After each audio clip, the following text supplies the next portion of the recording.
Clementine. Clementine's journey to the afterlife is one of the most brutal scenes in Overlord, and fittingly so for someone as twisted as her. Once a member of the slain theocracy's Black Scripture, Clementine abandoned her position to join the cult called Zeranorn, indulging in her obsession with inflicting pain on others. Clementine loved nothing more than eliminating strong opponents and collecting their adventurer tags as trophies. But that arrogance caught up to her fast when she crossed paths with Ainz and saw the heavens through Bone Daddy's warm embrace. Before all this, Clementine hired several workers to scout Lizzie and Nefaria's workshop. But after they finished the job, she put 3 of them in the graveyard purely because she wanted to. She then used a mind control ability on the last survivor, forcing him to help carry the bodies to the cemetery, where Khajiit Dale Badantel reanimated them as undead. After that, Clementine raided Lizzie's home, captured Nefaria, and wiped out the adventurer group known as the Swords of Darkness. To avenge them, Ainz disguised himself as the adventurer Momon and hunted her down. When Ainz revealed his true form as an Elder Lich, the confidence in Clementine's eyes turned to pure terror. She knew Liches were dangerous spellcasters, but she never imagined one could possess such immense physical strength. In the end, Ainz caught her in his arms and crushed her with a strength that no human could resist. Clementine's armor bent under the pressure as she struggled to break free, gasping for air while her bones creaked. Naturally, she tried punching, scratching, and biting, but nothing worked. The more Clementine fought, the tighter Ainz's grip became. Clementine, who had been desperately swinging her arms about in the hope of escaping, was now a convulsing lump of meat. Ainz didn't release her until he felt her bones completely give up. By the time he let her go, Clementine's body had already stopped moving. She collapsed to the ground like discarded trash, her face frozen in pure horror and agony.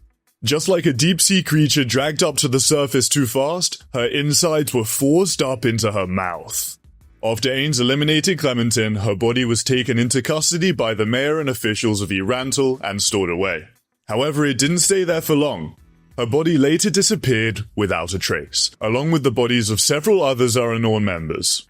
Arche Ibrilfurt. Arche was the magic caster of the worker group Foresight, which included Hekaran, Roberdake, and Amina. They were among the 4 worker teams hired to explore a mysterious tomb that turned out to be the Great Tomb of Nazarek. None of them realized they were walking into the domain of a godlike being, and among them, Arche was the one who officially never made it out alive. You see, Arche possessed a talent to see the flow of magical energy. When Ainz removed his ring that concealed his magical presence, the sheer pressure of his aura made her sick to her stomach. She vomited as her body trembled in horror, realizing they weren't fighting something far beyond the realm of mortals. Arche's teammates begged her to run, reminding her that she had little sisters waiting for her. After this job, she planned to take her sisters away from their families' crushing debt and start a quiet, peaceful life together. When the battle turned hopeless, she tried to flee the forest surrounding the arena, only to find herself trapped within the 6th floor of Nazarek. Shalltear appeared before her, revealing that this underground world was the domain of the supreme beings. Out of mana and out of strength, she still tried to fight back, but Shalltear caught her with ease. Arche lost her balance and fell straight into Shalltear's arms, their bodies colliding mid-air before Arche was pulled into a cold embrace.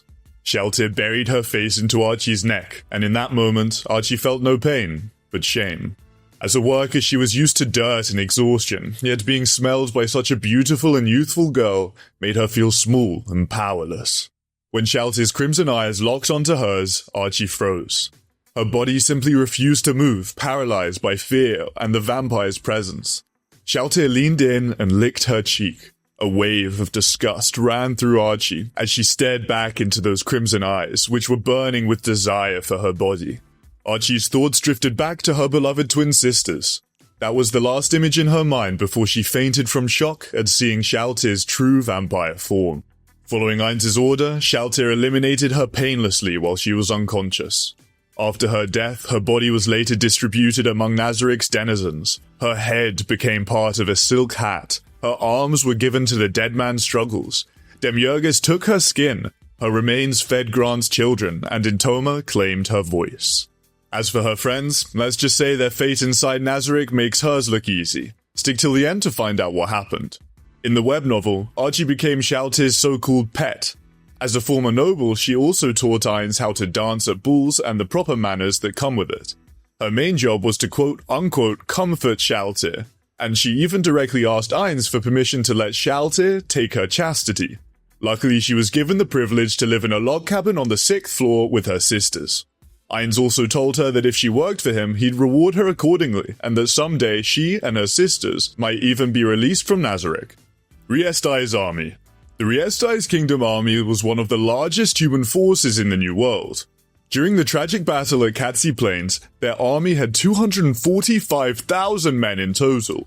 It was split into 3 divisions, 70,000 on the left, 70,000 on the right, and 105,000 in the center. Then came the moment that ended everything, when Ainz cast the super tier spell Tribute to the Black Bounty, Shub-Niggurath. All 70,000 men in the left wing, along with their horses, collapsed lifelessly to the ground. They didn't even have time to scream. From the sky above the corpses, 5 dark youngs began to form. Each one was over level 90 and incredibly durable. Though they had no special powers, their sheer size and speed made them unstoppable. Around 235,000 people still stood on that battlefield, yet none could find the words to speak. Basically, the Dark Youngs were ordered to wipe out the entire Re-Estize army, sparing only 4 individuals. Their massive bodies surged forward with terrifying speed, far faster than anyone imagined creatures of that size could move. Even if the soldiers ran with all their strength, they would still be squashed flat from behind. In a sense, the Dark Young were merciful. There was no pain, more specifically, there was no time for their victims to feel pain before they were crushed. Even the adventurers under Marquis Raven, who are Orichalcum ranked, some of the strongest in the kingdom, were wiped out. They tried to stall the Dark Young to buy Raven time to escape, but none survived. Raven could only stare in terror as the creature suddenly froze for a moment right before he was nearly crushed beneath them. In the end, 70,000 soldiers died instantly from Ainz's ear Shub-Niggurath. Another 100,000 were slaughtered in the chaos that followed. By the end, close to 170,000 lives were erased in a single day. Gagaran and Tia. During their battle against Jaldabaoth's forces, Tia fought alongside Evil Eye and Gagaran against Entoma. Thanks to their teamwork, they almost managed to defeat her, but Demiurgus intervened, saving Entoma. When Evil Eye ordered Tia and Gagaran to retreat, they were caught in Demiurgus's hellfire wall. The black flames engulfed them, making their bodies twitch like puppets before they collapsed to the ground. Once the fire faded, both lay completely motionless. Only a few moments later did Lachius resurrect them. Heavy Masher. Heavy Masher was one of the worker groups that lost their lives during the exploration of Nazarick, and Gringham is their leader. When they encountered Elder Liches, they triggered a teleportation trap as they escaped, one that sent Gringham and his thief companion straight into the black capsule on the 2nd floor of Nazarick. When they arrived, they found themselves surrounded by cockroaches. Some were as small as a fingertip, while others were over a meter long. Basically, the cockroaches piled onto Gringham, pinning him down completely. Soon, his thief companion's screams vanished. That was because the thief's mouth, throat, and stomach were stuffed full of those little creatures, and he could not vocalize. Gringham's body burned with pain as the insects crawled and bit through the gaps in his armor. The moment Gringham tried to scream, more of them squirmed down his throat. Tiny ones slipped into his ears, and his body got messed up piece by piece, until there was nothing left. And that wasn't the end for the group. One of Heavy Masher's members ended up as a toy for Neuronist Painkill. Bound so tightly he could only move his eyes. He was forced to sing alongside 4 of Nazarick's torturers. Neuronist then took out a small rod covered with tiny spikes, something she uses as a tribute to her creator's kidney stone disease. She even mentioned that it had gotten quite small, so inserting it shouldn't be a problem. As for what she intended to do with it, well, that part's better left to the imagination. Gazef Stronov, the warrior captain of the Re-Estize Kingdom, met his end in a way that showed us his courage and loyalty. Although his passing was quick and painless, for those who respected him, they left behind deep grief. When the Dark Youngs appeared, Gazef was actually terrified. If he could, he would have fled with the soldiers around him. Ultimately, Ainz gave Gazef one final choice. If Gazef agreed to serve him, Ainz would halt his attack on the kingdom. In other words, Gazef could save his people, but his loyalty to King Ramposa was unshakable. He refused, choosing instead to face Ainz in a duel. Before that fight, Gazef also turned down resurrection magic, believing that a human should only live and die once. When the duel began, Ainz instantly cast Time Stop. During that frozen moment, nothing Gazef did could reach him. Ainz then used delay magic, True Death, a 9th tier spell with an instant death effect that prevented lower level resurrection attempts. When time resumed, Gazef's body simply collapsed so quickly that Brain and Climb never understood what had happened. Zanac and the members of the Deathspreading Brigade. In the New World, the Deathspreading Brigade was a group of mercenaries who committed crimes too horrific to describe. The entire organization was wiped out in an attack by Shalltear and her vampire brides. Using penetrate magic, Implosion, Shalltear turned the mercenaries' bodies into fireworks. Others had their heads popped open like shellfish. As for Zanac, he was swallowed whole by Solution after foolishly getting baited to reach toward her bosom. His body began sinking into her slimy form, starting with his hands. Dissolved slowly by her acidic body, Zanac could only scream the name of her little sister as his face was consumed and his muscles liquefied. His agony lasted for 2 days. Erya Uzruth. Erya Uzruth was the leader of Tenmu, one of the 4 worker groups sent to explore the mysterious tomb of Nazarick. After finishing the first part of their exploration, Tenmu decided to move deeper underground. With his elves, they walked through long, empty corridors with no monsters or traps until they came across the Lizardmen warriors and the mighty Hamsuke. Wanting to test her strength, Hamsuke challenged Erya to a duel. But what followed was pure humiliation for Erya. Erya was completely overpowered and brutally ended by Hamsuke's martial arts. During the fight, Hamsuke's tail swung and slammed into Erya's shoulder with enough force to dent his armor inward, crushing the flesh underneath. Watching Hamsuke's final blow striking Erya's face, the elf slaves, who he had treated so cruelly, couldn't hide their satisfaction. They smiled as Hamsuke's final blow struck Erya's face, breaking him completely. The pain was so overwhelming that Erya didn't even realize that he no longer had arms. Ninja and the Swords of Darkness. Ninja was a silver-ranked adventurer and the strategist and magic caster of the Swords of Darkness. She was also the younger sister of Tsuare, and her biggest goal was to find her one day. After finishing their escort mission with Neferia and receiving help from Momin and Nabe, Ninja and her teammates headed to Neferia's house to collect their reward. But going inside was something far worse than they could have ever imagined. Before they could even react, they were ambushed by Khajiit and Clementine. When Clementine appeared, Peter and the rest of the Swords of Darkness quickly formed a defensive line in front of Ninja and Neferia. They tried to protect them, urging Ninja to escape because they knew she could not die here. But before they could make it out, Khajiit blocked their path, trapping them between him and Clementine. Surrounded and outmatched, the Swords of Darkness were wiped out. When Ainz arrived at the scene later, he was met with a grim sight. Peter and Luckrut were slumped lifelessly against the wall. Ainz's body collapsed further inside the room and Ninja's was positioned at the very back. As Ainz stepped closer, Peter's body suddenly moved like a puppet being pulled by invisible strings, basically becoming an undead. Before he could rise, Ainz swung his great sword and decapitated him. Luckrut was next. Dain, who had been turned into an undead, stood with lifeless, cloudy eyes and a hole in his forehead. Ainz ended his suffering with another clean strike. Then he found Ninja. Her face was so swollen and beaten that it was barely recognizable. If Ainz did not know it was Ninja, he might not have recognized the corpse at all. Basically, her left eye was crushed, and what was left of it had flowed down her cheek, almost like tears. The bones in her fingers were shattered, showing red muscle beneath. When Ainz looked closer, he saw her entire body covered in bruises and wounds.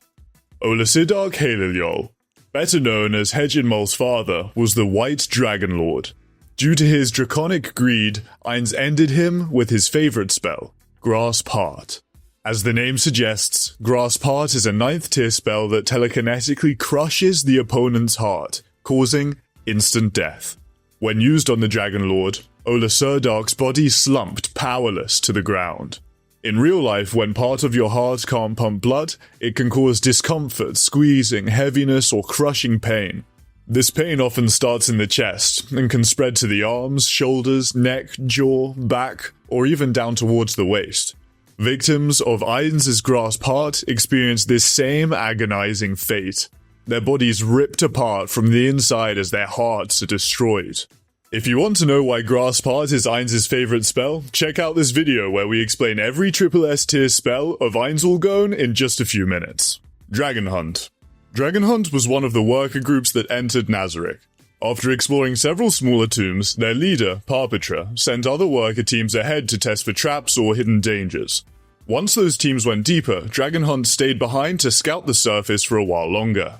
That decision turned out to be a mistake. To their surprise, the Pleiades battle maids decided to make them their entertainment. Instead of fighting the maids directly, Dragon Hunt was forced to face 8 Nazarick Old Guarders, a special class of undead warriors wearing magical armor. The Pleiades simply watched the fight unfold as if it were a show. When the last one fell, the maids simply walked over and began collecting the bodies like it was part of their daily routine. Entoma was practically drooling at the sight, so Yuri told her she would ask Ainz if she could use some of them as additions to her next meal. Prince Zanac Valion Igana Ryle Vicelf was the second prince of the Re-Estize Kingdom. During his short meeting with Ainz, an unusual sense of mutual respect formed between them. After listening to Zanac's plea, Ainz agreed to grant him and his soldiers a painless death, though he made it clear he would not stop the kingdom's destruction. For Ainz, their conversation had been a surprisingly pleasant one. But that brief moment of understanding didn't last. Soon after, the nobles who betrayed Zanac presented his head to Ainz, hoping to win his favor. Little did they know that that act erased whatever pity or mercy Ainz still had for the kingdom. You see, after speaking with Ainz, Zanac told his men that the Sorcerer King's plan was final. Nothing they said or did would change it. As he discussed war strategies with the Minister of Military Affairs, he was suddenly ambushed by mercenaries and nobles. Zanac drew his sword and dared them to take it by force, but in the end, he was slain. Ainz took Zanac's head and ordered Albedo to give the fallen prince a proper burial. He didn't turn him into an undead because he already had plenty of corpses to use. As for the nobles and mercenaries who betrayed him, Ainz had a cruel punishment in store. He ordered that they and their families be handed over to Neuronis Painkill, and that even if they begged for death, it would never be granted too quickly. Calca Besserez. Calca Besserez was the Holy Queen of the Roble Holy Kingdom, remembered as one of the first and most tragic victims of Jaldabaoth's invasion of the country. Known for her kindness and devotion to her people, Calca stood at the front lines when the demon attacked. Because of that, a lot of Overlord fans feel her death was especially cruel and unnecessary. When Jaldabaoth appeared, Calca commanded her summoned angels to attack and joined the battle herself. Under her orders, Remedios managed to drive the demon into a nearby building, giving Calca the chance to initiate the ritual of holy fire. But before the spell could succeed, Demiurgist switched places with Evil Lord Wrath, taking on an even more terrifying form that is highly immune to attacks. Jaldabaoth overpowered her completely, beating her to the ground. In his twisted sense of amusement, he used Calca's body as a weapon against her own allies, shattering morale by making her hostage, and leaving even Remedios too frozen to counterattack. By the time Remedios faced Jaldabaoth again, Calca's body was already in pieces. Jaldabaoth got a little too carried away while swinging it around, and the top half flew off somewhere. He hurled what was left of her body at Remedios, knocking her down and breaking her resolve. Kelart Custodio was the High Priestess of the Roble Holy Kingdom and the younger sister of Remedios Custodio. Just like Queen Calca, she became one of the first victims of Jaldabaoth's invasion in the Roble Holy Kingdom. When Jaldabaoth attacked Kalinsha, Kelart fought alongside the Paladin Order, providing magical support while her sister Remedios led the charge. And Queen Calca reinforced them with divine magic. Amid the battle, Kelart disappeared. Her state was initially unknown. Many, including Remedios, believed she had been captured by the Demi-Human Alliance. Remedios clung to that hope, convinced her sister was still alive. Because if she is, that means Calca can be resurrected. During the battle with Jaldabaoth, Remedios saw Calca being captured right in front of her, but she had no time to check what happened to her sister, Kelart. Much later, when Nea encountered the circlet demon with Shizu, she found out that Kelart's head had been given to the demon. Shalltear Bloodfallen. During her mind control incident, Shalltear was killed by Ainz twice. Her first so-called death was when Ainz used his ultimate Eclipse class skill. The goal of all life is death. Once that giant clock of death appears, all of his instant death spells and abilities become stronger, ignoring resistance and even immunities. It means that no matter how tough the enemy is, once the clock begins to tick, their death is already guaranteed after a set amount of time. However, when he used it against Shalltear, the resurrection item Pereronchino had secretly given her activated and countered the instant death. Shalltear's second death came from the spell Fallen Down, one of Ainz's most devastating super-tier spells, capable of obliterating everything in its radius with intense heat and blinding light. She could feel her body disintegrating under the heat. Her carbonized right arm basically crumbled to dust, and the Spewit Lance slowly fell to what was probably the ground in the bleached white world around her. Even before this, every attack from Ainz had been eating away at her health. Shalltear's own attacks could restore her HP, but the damage from Ainz was always enough to cancel it out. Each blow from his axe felt like it would shred her armor to pieces, and she felt bones breaking and flesh tearing throughout her body. Khajiit Dale bad intel. Khajiit's goal in Erantor was to create a second undead city. He spent 5 years preparing in the city, and held on to this dream for 30 years, even abandoning the divine magic he had studied all of his life. He turned to arcane magic to become undead, only to have his plan foiled by Ainz and Narbarul. Near the end of his fight with Narbarul, she used twin-maximized magic, Chain Dragon Lightning, to finish him. Once cast, a roaring, coiling stream of dragon-shaped lightning wrapped around her hands. The lightning arcs were wider than her arms, striking Khajiit's summoned skeleton dragon first. Then the two streams lifted their heads and lunged at their final target. As the lightning pierced him, Khajiit's body went into full-body seizures. According to Narbarul, the smell afterward was as good as that of roasted meat. She plans to give it to Entoma. Philip Dayton Leia Montserrat, simply known as the Delusional Philip, is the leader of the new faction of the Re-Estize Kingdom. He was essentially the manipulated trigger that the Sorcerer Kingdom used to finally declare war on Re-Estize, after carefully setting their plans in motion. Because of this, Philip fell into an alcoholic spiral, refusing to admit he was the cause of the war. When Albedo visited him in his mansion and gave him a white box, Philip happily opened the gift, only to see that it contained the faces of the nobles who were members of his new faction. Philip tries to run away, but Albedo pulls him along by the ear, sending intense pain to his brain. Walking outdoors from the main entrance, Philip saw a horrible sight. Suddenly, a strange forest had popped up in front of his mansion. By that I mean forests that were not made of trees and grass, but instead a number of impaled villagers shaped like trees, pierced from the bottom to the top. Initially, Albedo thought of letting the villagers handle Philip themselves. After realizing how boring that plan was, Albedo decided to give Philip a fate worse than death. He officially became one of the many test subjects for Nazarick, especially Albedo's intel-gathering interrogation methods. Prince Barbro. Prince Barbro was the crown prince of the Re-Estize Kingdom before the title was passed to Zanac after Barbro went missing.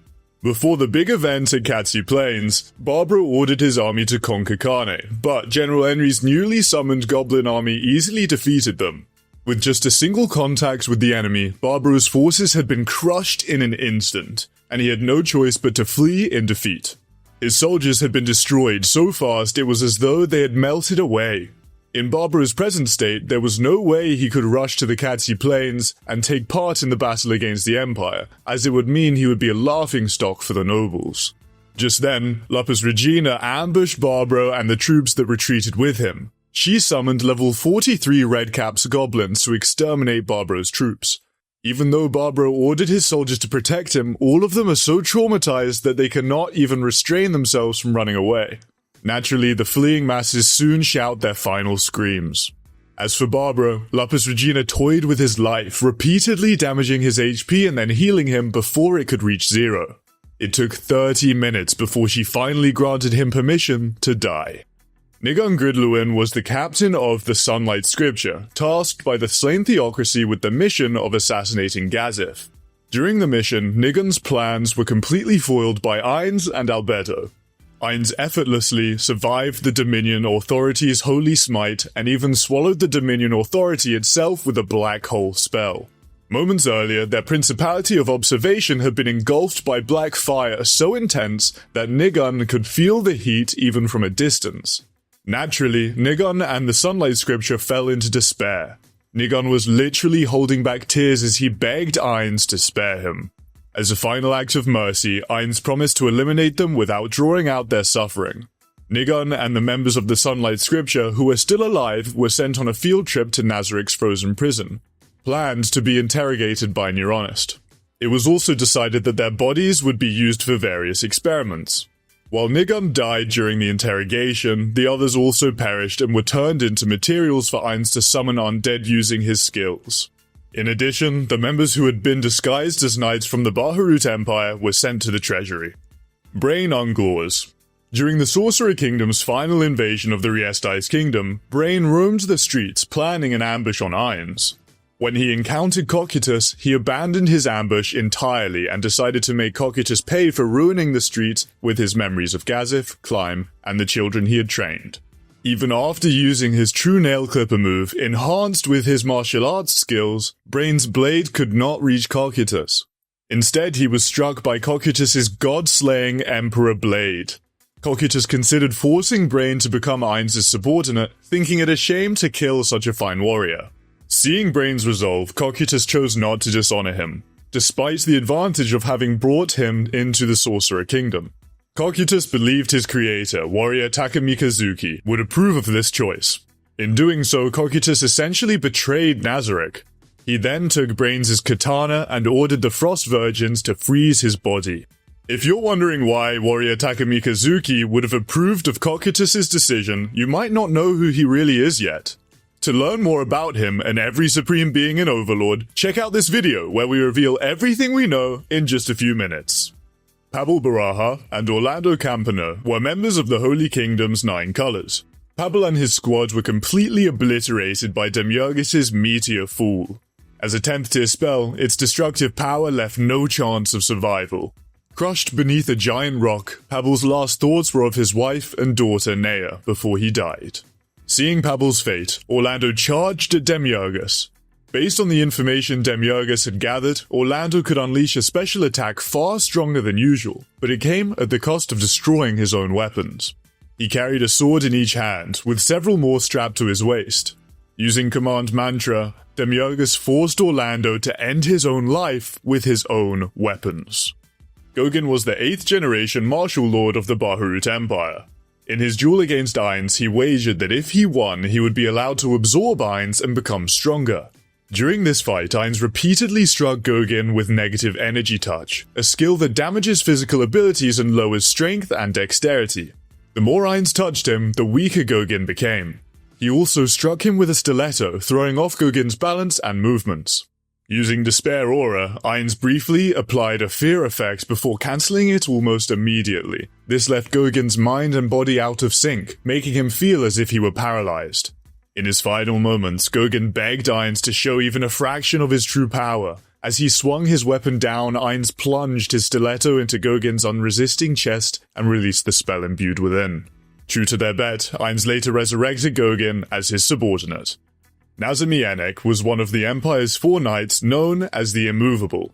He was among the kingdom's top warriors and the most skilled of the 4 knights in defensive battles. When Aura and Mare visited the Empire with their high-tier dragons, 40 Imperial Guardsmen and 60 knights surrounded them, along with arcane and divine magic casters scattered among the ranks. Even so, they were no match.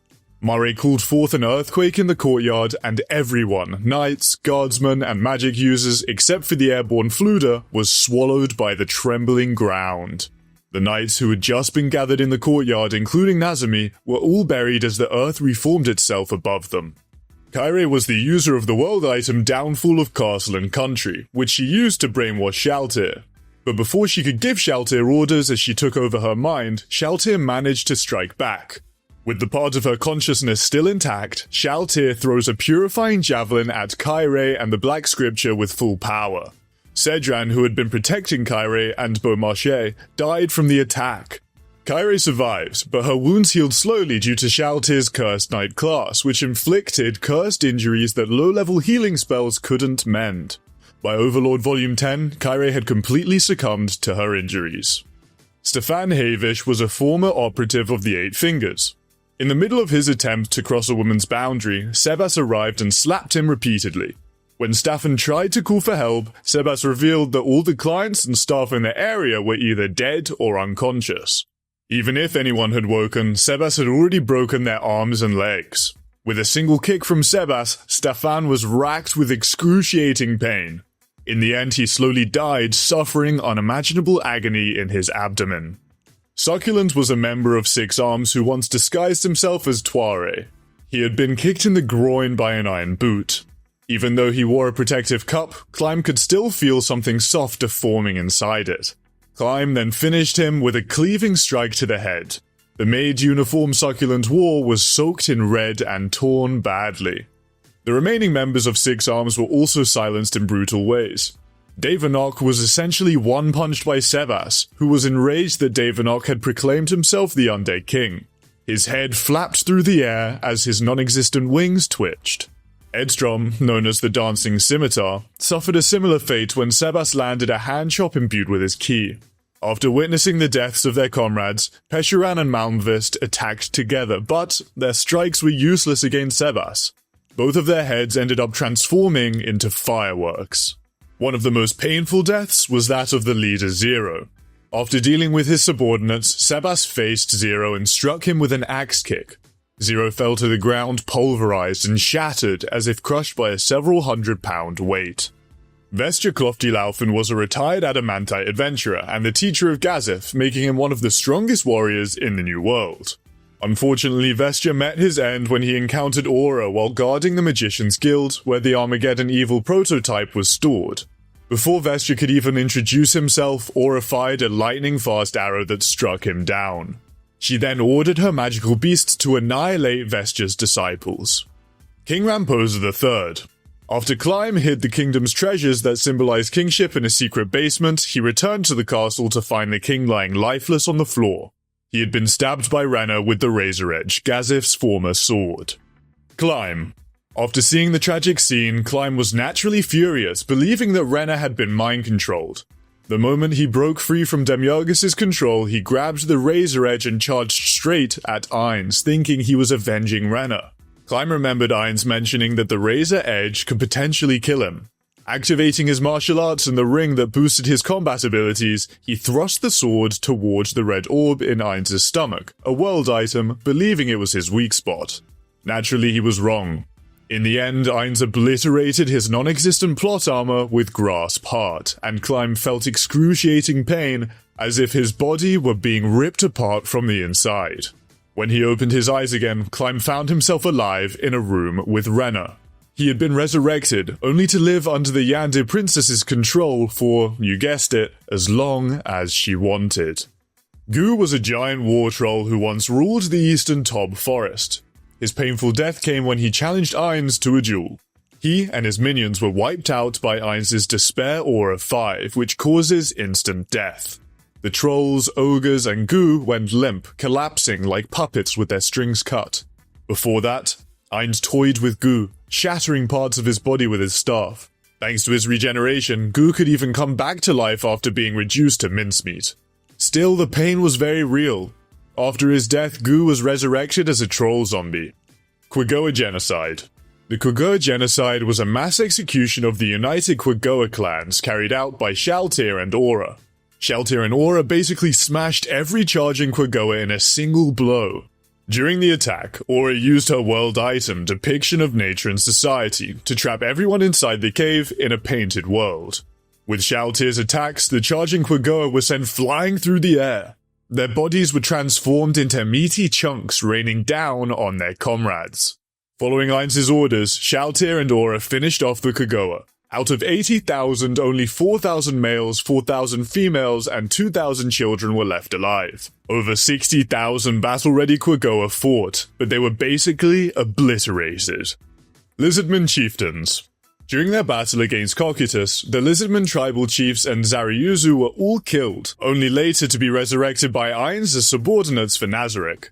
For starters, Cocytus barely swung as Zenbeiru, and it was enough to end him.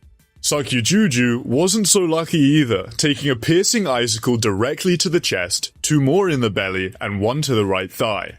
Gyukuzuzu was struck along his armor by Cocytus's blade. Shazuryu suffered the full force of the god-slaying Emperor blade, being cleaved in half along with his great sword. Before his body even hit the ground, Cocytus had already withdrawn his blade, turning his attention to Zariuzu.